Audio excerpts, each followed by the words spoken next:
Malayo man sa sentro ng syudad, hindi maitatanggi na malaking bahagi na ng landscape ng Baguio City ang Diplomat Hotel. Ang dating sikat na bakasyonan ng mga mayayaman at ang mga foreigner, ganito na ang itsura ngayon.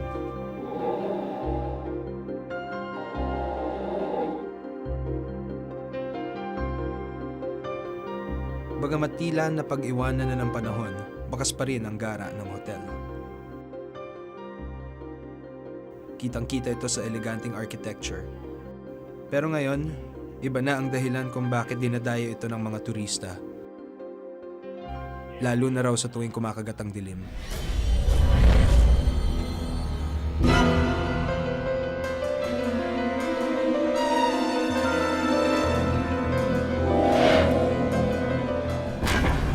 Ito, ang Diplomat Hotel. Isa sa mga pinakasikat na lugar dito sa Baguio City. Ngunit walang mga bisitang naglalakas loob na magtagal dito dahil may mga nakatira na raw dito sa hotel. At kabilang sa mga residente ay ang babaeng nakaputi at ang paring pugot ang ulo. Ako po si Ryan Eigenman. Talasan ng pandinig. Buksan ang mata. Palawakin ang isip. Dahil ang mundo'y nababalot ng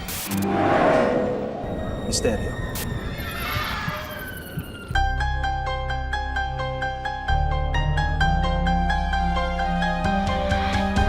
Ako'y nagtataka sa aking nakikita. Ako pa'y pinaglalaruan ng aking isipan. Ako'y nagtatanong bakit may bumubulong atong kababalaghan aking nararamdaman. Ang ating mundo'y nababalot ng misteryo. Hanggang kailan sisigaw, hanggang saan tatakbo?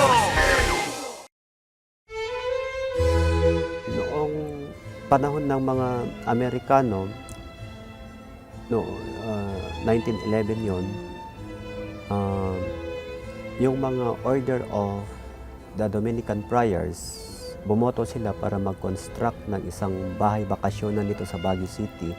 So, noong June 1912, yun yung inaugurasyon ng vacation house ng mga Order of the Dominican Friars dito sa Baguio City. Sa paglipas ng panahon, nagkaroon din ng iba't ibang gamit ang gusali.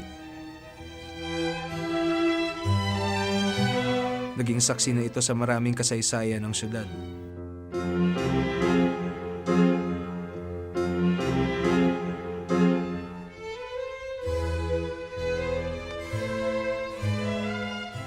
Dumanas rin ito ng samot-saring kamalasan.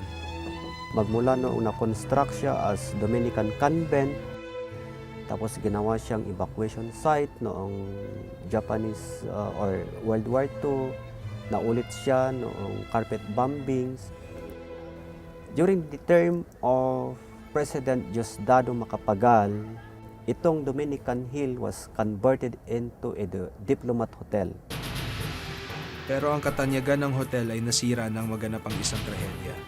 Noong 1990, Great Earthquake dito sa Baguio City. Yun na po yan. It was devastated ang Diplomat Hotel. So after ng 1990 Great Earthquake, nagsara na po ang Diplomat Hotel natin.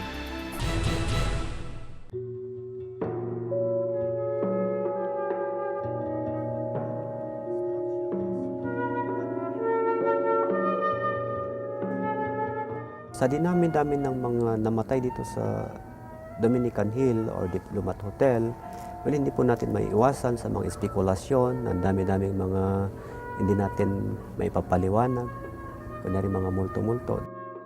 Dahil dito, sari-saring kwento rin ang nabuo at nagsanga. Gaano katotoo ang mga kwentong ito? People should not believe that there are presence there or whatever. Kontra masyado sa pananampalataya ng mga Kristiyano yan, na mismo may nagtuturong pag namatay ka, paakyat ka na sa langit, sila pa namang nagmumulto, parang hindi magkatugma. Abandonado at sira-sira na ang kabuuan ng Diplomat Hotel. At hindi rin maitatanggi na halos 100 taon na ang itinagal nito. At ngayon naman, unti-unti nang binabawi ng lupa at inaangkin ng mga espiritong gala. Noong 1980s din po, well, parang wala nang interest yung iba na i-manage ang Diplomat Hotel natin. Pagka minsan, pag ikaw ay pupunta dito, mamamasyal dito, parang ikaw ay nilalamig. Pag minsan, parang may naririnig ka sa loob ng building.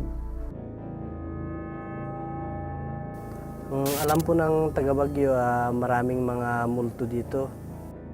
Ibinahagi ni Frederick Tukalay, isa sa mga nakaduty na security guard ng abandonadong hotel, ang kanyang mga karanasan. Nung tumatambay po kami dyan sa may building, dito sa may may mga nag-ano sa amin, nagpaparamdam. Tapos yung mga kalampag ng mga paa, ganun, na lumalapit. Pagkatapos pag nilawan mo, nawawala. Pag pinatay mo naman, after how many minutes, mayroon na naman. Pag ilawan mo, nawawala na naman. Sigurado po ako na walang tao. Kasi kami lang naman ang tao dito, wala namang ibang papasok. Masasabi ko rin kasi naranasan ko rin. Pero yung mga kasama namin na nakaranas na yung mga naririnig nila na may umiiyak doon na bata, ganun. Pag tinitignan nila kasi akala nila may tinapon na bata, hinahanap nila, wala naman daw.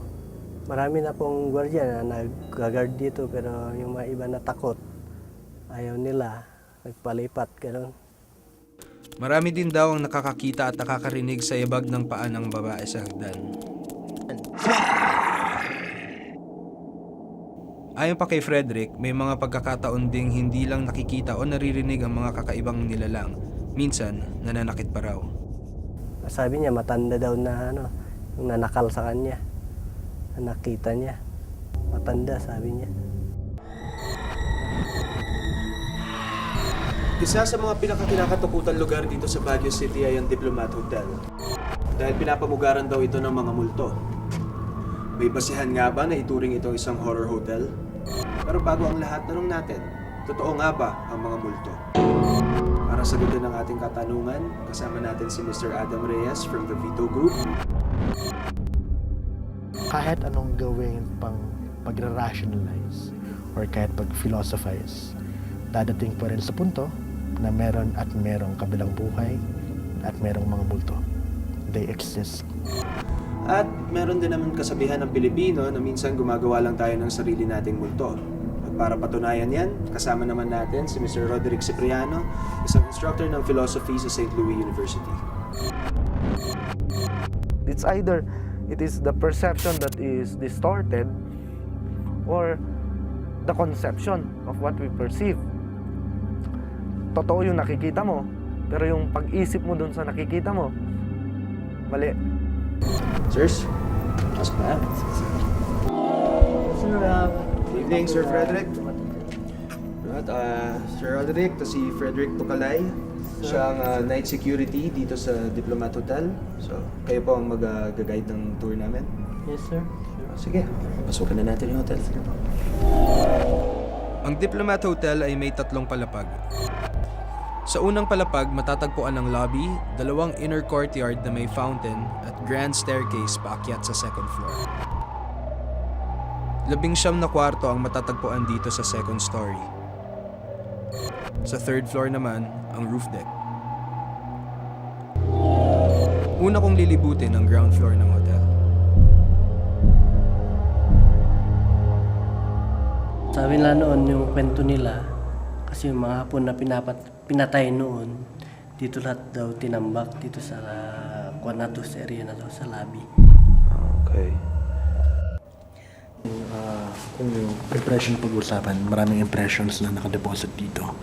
Pero kung entity ang pag-uusapan, so far wala pa naman. Dahil malalaman kasi natin kung may multo or nagmamulto.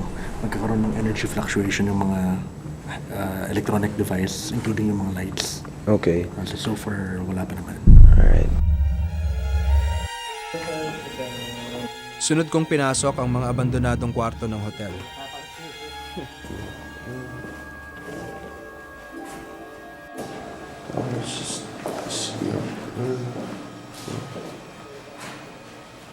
Pinasok ko rin ang lugar kung saan nakatayo ang 2 malahiganting fountain sa inner courtyard ng hotel.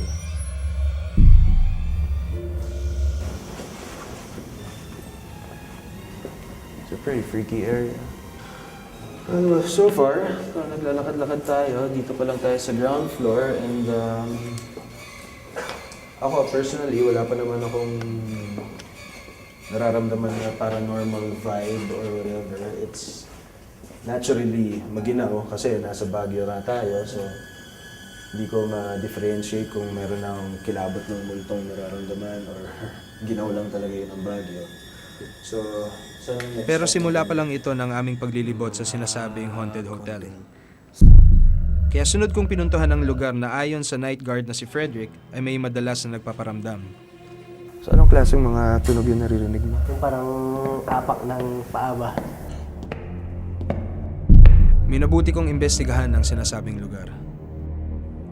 So dito mo na-experience yung narinig yung footsteps, di ba? Saan banda dito? Saan ka nakapwesto? Bale, dyan po sa banda. Dito sa sulok. Tapos saan nang galing yung yapak dito galing?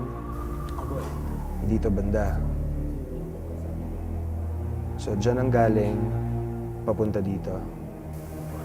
Sige, tahimik muna tayo at tingnan natin.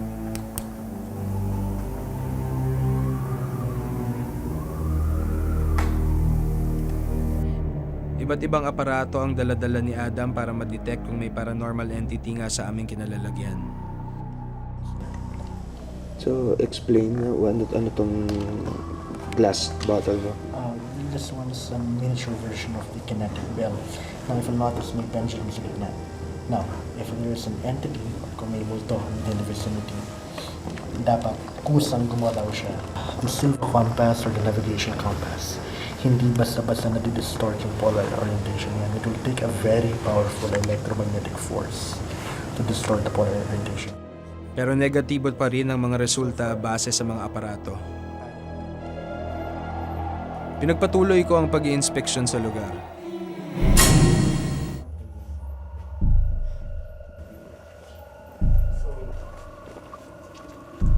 Inikot ko rin maging ang labas ng hotel. At dito ay may natuklasan ako. Ewan ko sir, yung mga tunnel, yung mga nung panahon ng World War. So, para May siyang daanan structure sila. para Oh. magtago. O magtago pagkatapos yung sa kabila. Kasi dito direct may paganyan eh. Dito dun sa ano. So ano raw nangyayari dito sa loob? Bakit nila sinarad? Hindi na nila pinapayagan bumaba mga tao? Kasi yung pumasok dyan noon na mag-isa na hindi ko alam kasi yung sabi nila. Yung namatay na Kwan. Kasi yung parang umitim dito niya. Nang bali namatay na niya. Ewan nila na stroke or Kwan. Pero may umitim dito niya. Yung sinakal siya o ano. Maaga pang gabi at meron pa tayong taas na pupuntahan kaya tignan natin. So, yan. So, we'll see kung anong mga sorpresang meron sa second floor.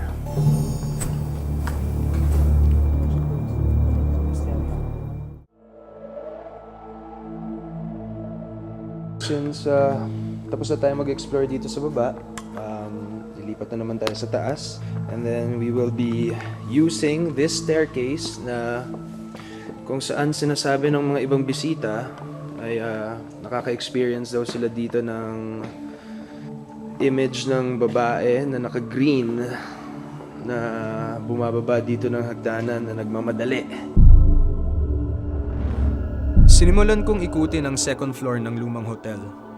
Kahit na open siya, the hallway kinda gives you a claustrophobic feeling.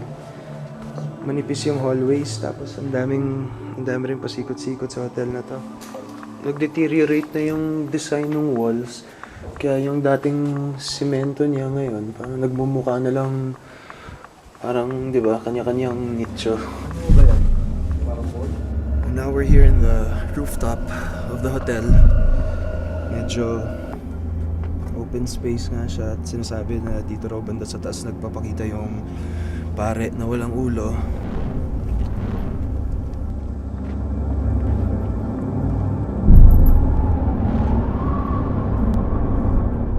Magpapaumaga na ako mag-isa dito.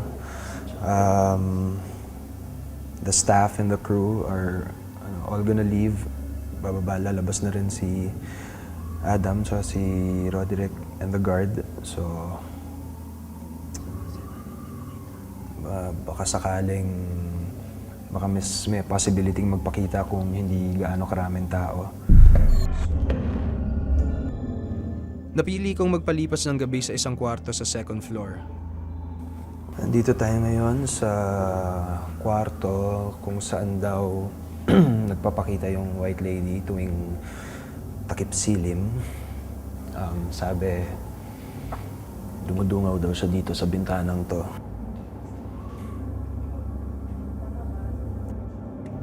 Nag-set up kami ng camera na may night vision para makapture sa video kung sakaling may kakaibang magaganap. Meron akong arena na ibubudbud ko dito sa may entrance ng kwarto at around the windows para just in case kung meron ngang entity na papasok dito, sana makakuha tayo ng footprints. And nag-set up rin kami ng mga kinetic bells na supposedly hindi siya tutunog kung walang entity dito sa kwarto kasi hindi siya mahanginan. Ito na yan. Good night.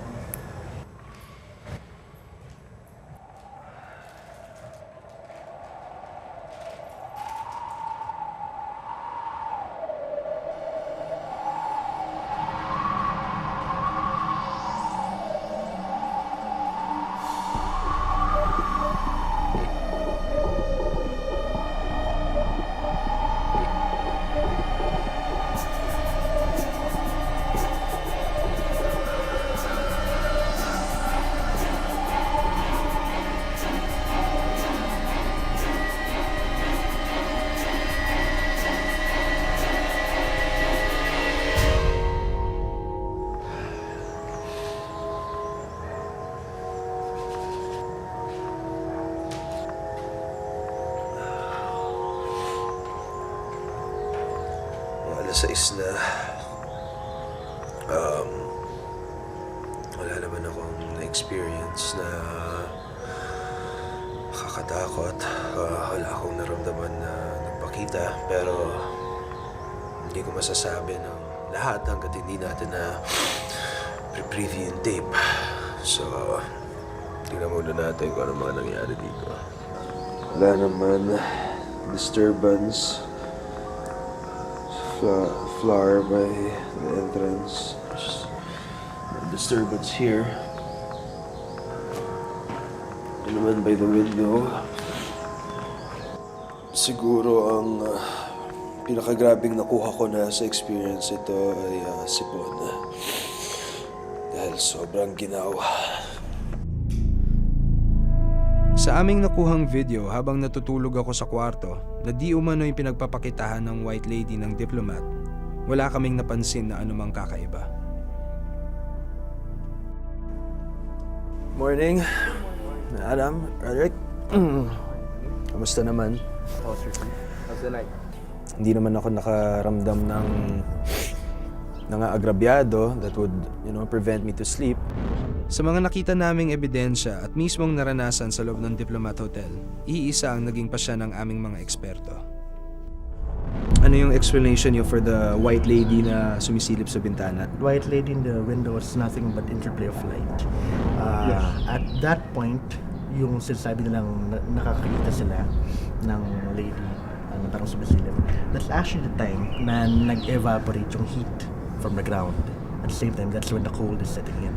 Ngayon, yung interplay ng light plus the angle by which the light enters the window, or everything put together, can actually create an image of a lady peeping through the window. Okay. What about the, yung paring pugot ang ulo? Paring pugot ng ang ulo. Maganda I think it yan. would be the tree. Lumapit tayo sa tree pero wala tayong nakita, right?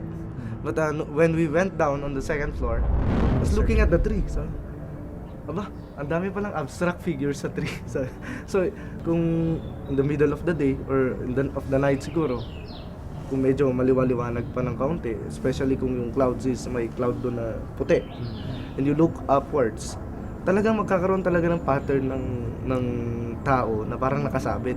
Bakit naging paring putang ulo na nakabitin doon? It's a history.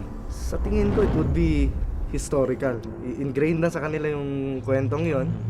Tapos nandun na, and it becomes natural na yung conception nila on things would be interpreted with the history of the location itself. What about naman yung babaeng bumababa ng hagdanan na naka-green? Yung babae, ay, hindi siya babae. Algae siya. Algae. Yes. Yeah, if you're going to notice It's yung an algae. spiral staircase, yung dingding dito, it's full of algae. Yan, tamaan niya ng what do you call this? Tamaan niya ng Afternoon light. from that angle. It's the interplay again of lights bouncing off yung algae na naka-embed dun sa wall. Kaya siya nakakulay green. The footsteps na narinig ni Guard Fred. I'm actually looking kaya excited din ako dun sa tunnel na pinuntahan natin kagabi. Since maraming tunnel dito, it is also possible that there are tunnels below. So kapag may tunnel talaga dun, it could be a mouse moving, or it could be a stone moving on that place. Kaya The sound nagpan siya. travels through solid objects Yeah. faster. Kung may movement kasi dito sa building, it would amplify because of the structure. Yun nga, yung walls, yung sisikip, matatangkad, meron namang iba maluluwang.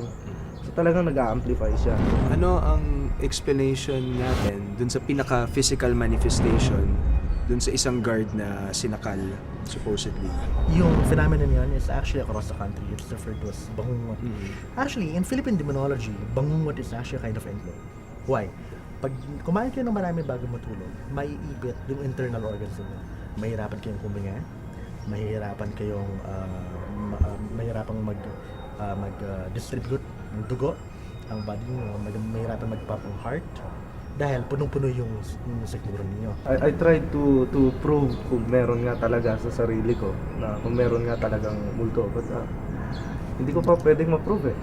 I think Tapos furthermore, there's actually I no could evidence conclude talaga. wala. Talagang lahat ng findings ay puro talagang walang multo dito. Maraming mga bagay at pangyayaring hindi madaling ipaliwanag. Pero hindi naman ibig sabihin nito ay basta-basta na lang natin silang huhusgahan. Basta-basta makikinig sa haka-haka at mga kwento. Kailangan ninyong patunayan ito para sa sarili ninyo. Ako po si Ryan Eigenman. Kaya talasan ang pandinig, buksan ang mga mata, palawakin ang isip. Dahil ang mundo'y nababalot ng misteryo.